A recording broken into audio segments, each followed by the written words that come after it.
ओम नमो भगवते वासुदेवाय। ओम नमो नारायणाय। कृष्णं नारायणं वन्दे कृष्णं वन्दे व्रजप्रियं। कृष्णं द्वैपायनं वन्दे कृष्णं वन्दे जगद्गुरुं। सच्चिदानन्दरूपाय विश्वोत्पत्त्यादिहेतवे तापत्रय विनाशाय श्रीकृष्णाय वयं नमः। लोकाभिरामं रणरङ्गधीरं राजीवनेत्रं रघुवंशनाथं कारुण्यरूपं करुणाकरन्तं श्रीरामचन्द्रं शरणं प्रपद्ये। गुरुर्ब्रह्मा गुरुर्विष्णु गुरुर्देवो महेश्वरा। गुरु साक्षात् परब्रह्मो तस्मै श्रीगुरवे नमः। अतुलितबलधामं हेमशैलाभिदेहं तनुजवरकृशानं ज्ञाननामाग्रगण्यं सकलगुणनिधानं वानराणामधीशं रघुपतिप्रियभक्तं वातजातं नमामि। ओम नमो भगवते वासुदेवाय।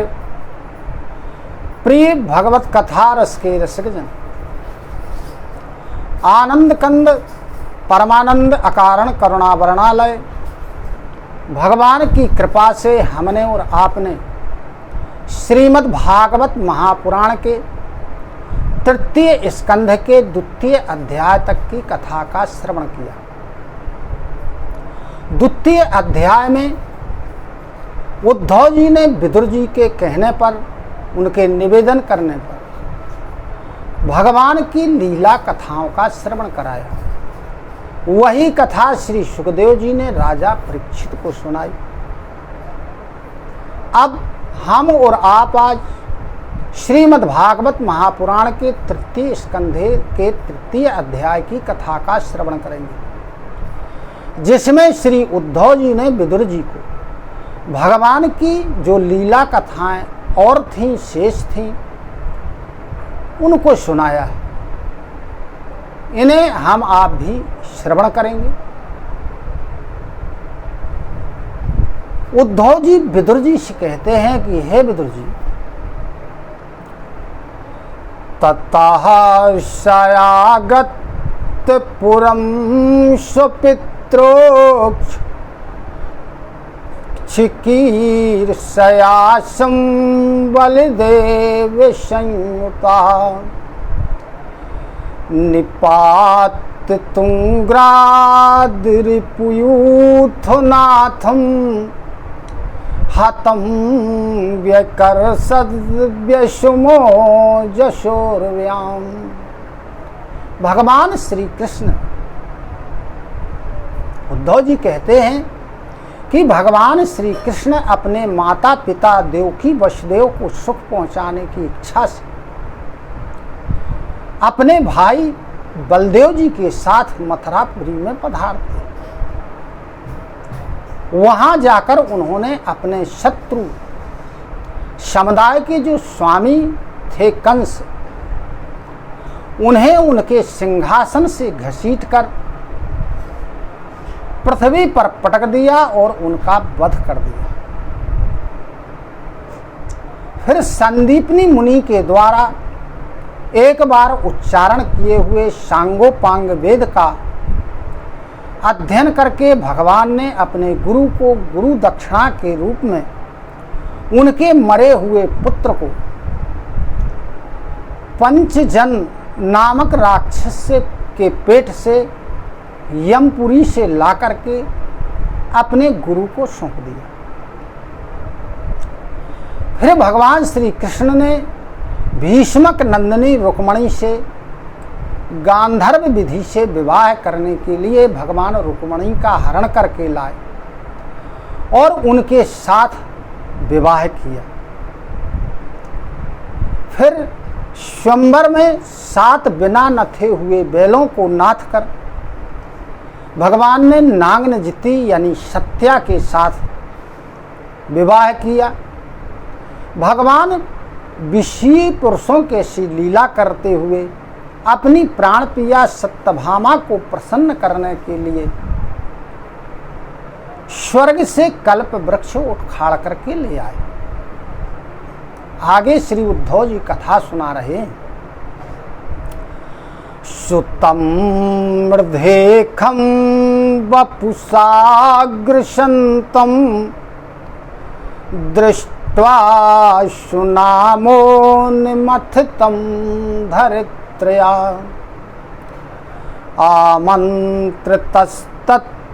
आमंत्रितस्तन्याय शेषम दत्त्वा दत्तन्तः पुरुमाविशेषो।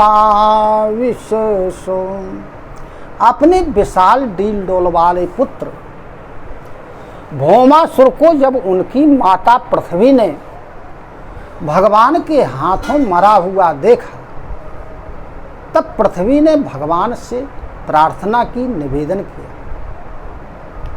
तब भगवान ने भौमासुर के पुत्र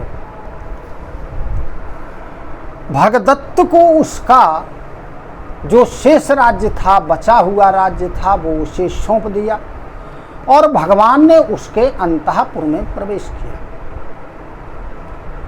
अंतःपुर में भौमासुर ने राजाओं की कन्याओं का हरण करके वहां रख लिया था। जब भगवान वहां पहुंचे तब जो राजकन्याएं थीं वो उठ करके खड़ी हो गईं और उन्होंने मन ही मन भगवान को अपना पति मान लिया, उन्हें पति रूप में वर्ण कर लिया। तब भगवान ने उतने ही रूप धारण करके एक ही मुहूर्त में समस्त कन्याओं के साथ विधिवत विवाह किया। फिर भगवान ने अपनी लीला का विस्तार करने के लिए अपनी सभी पत्नियों के गर्भ से 10-10 पुत्र उत्पन्न किए। आगे कहते हैं उद्धव जी, जब कालयवन, जरासंध और शाल्वी आदि ने अपनी सेनाओं से मथुरापुरी और द्वारकापुरी को घेर रखा था, तब भगवान ने अपने निज जनों को अलौकिक शक्ति देकर उनको मरवाया। शंबर, दुविध, बाणासुर, मुर, वलवल तथा दंतवक्र आदि अन्य योद्धाओं में से कुछ को भगवान ने स्वयं मारा और कुछ को अपने निज जनों के द्वारा मरवा दिया।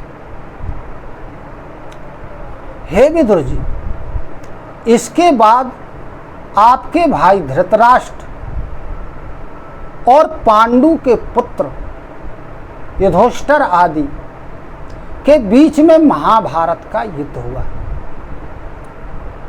उस युद्ध में भगवान पांडु के पुत्रों के पक्ष में और धृतराष्ट्र यानी कौरवों के पक्ष में जो राजा लोग इकट्ठे हुए थे, भगवान ने उनका संहार किया। फिर भगवान ने राजा युधिष्ठिर को उनके पैतृक राजगद्दी पर आसीन करवाया। उसके बाद उत्तरा के गर्भ में जो पांडवों का वंशज शिशु पड़ा हुआ था, वह अश्वत्थामा के ब्रह्मास्त्र के द्वारा मृत प्राय हो चुका था। अतः भगवान ने गर्भ में उसकी रक्षा की, उसको जिंदा किया। फिर भगवान ने राजा युधिष्ठिर से 3 अश्वमेघ यज्ञ करवाए। भगवान अपि विश्वात्मा लोक वेद पथानुगः कामान शिशेवे द्वारवत्याम सक्तः सांखुमा स्थितः। विश्वात्मा भगवान ने द्वारकापुरी में रहकर लोक और वेद की मर्यादा का पालन करते हुए इस पृथ्वी पर समस्त प्रकार के भोगों को भोगा। किंतु सांख्य योग की स्थापना करने के लिए उनमें कभी वह आसक्त नहीं हुए। भगवान ने अपनी मधुर मुस्कान, स्नेह वही चितवन सुधामयी वाणी, निर्मल चरित्र, शोभा और सुंदरता के निवास अपने श्री विग्रह से लोक परलोक और विशेषतया यादवों को आनंदित किया और अपनी प्रियाओं के साथ समयोचित विहार भी किया। बहुत समय तक विहार करते करते गृहस्थ संबंधी भोग सामग्रियों से भगवान को वैराग्य हो गया। देवाधीनेषु कामेषु दैवाधीनः स्वयं पुमान्, को विस्त्रम्भेति योगेनो योगेश्वरमनुव्रतः। यह जो भोग सामग्रियां हैं सभी की सभी ईश्वर के अधीन है, और जो यह जीव है, मनुष्य है, यह भी ईश्वर के अधीन है। तो यहाँ भगवान श्री कृष्ण ने मनुष्यों के लिए एक उदाहरण स्थापित किया कि भोग सामग्रियों को भोगने के बाद उनसे वैराग्य होना भी आवश्यक है। उद्धव जी विदुर जी से कहते हैं कि भगवान को भोग सामग्रियों से जब वैराग्य हो गया तो जो भगवान के भक्त हैं, उनके दिखाए हुए मार्ग पर चलने वाले हैं और भक्ति योग के द्वारा भगवान को प्रसन्न करने की चेष्टा करने वाले हैं, उन्हें उन भोग सामग्रियों पर कैसे विश्वास होगा। हे विदुर जी, एक बार द्वारकापुरी में खेलते हुए यदुवंशी और भोजवंशी यादवों के बालकों ने खेल ही खेल में कुछ मुनीश्वरों को चिढ़ा दिया।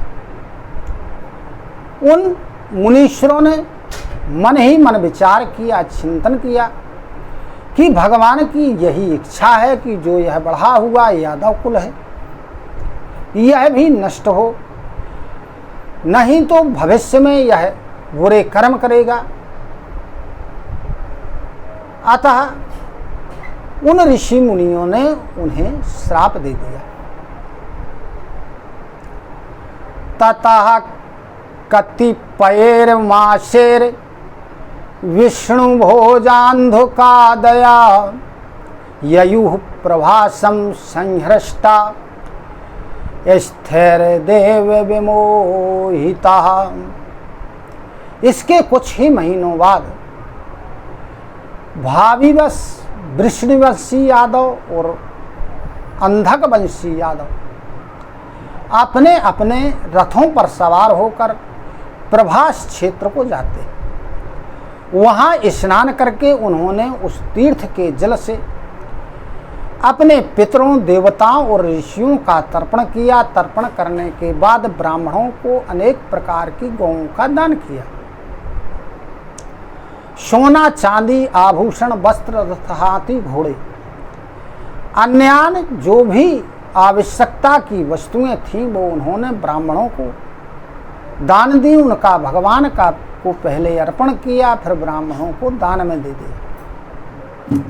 इसके पश्चात गौ और ब्राह्मणों के लिए ही प्राण धारण करने वाले उन वीरों ने पृथ्वी पर अपना माथा टेक करके उन्हें सादर प्रणाम किया। इसी के साथ सभी को सादर नमन। ओम नमो भगवते वासुदेवाय। ओम इति श्रीमद्भागवत महापुराणे पारमहंसायां संहितायां तृतीय स्कंधे विद्रोद्धव संवादे तृतीय अध्यायः।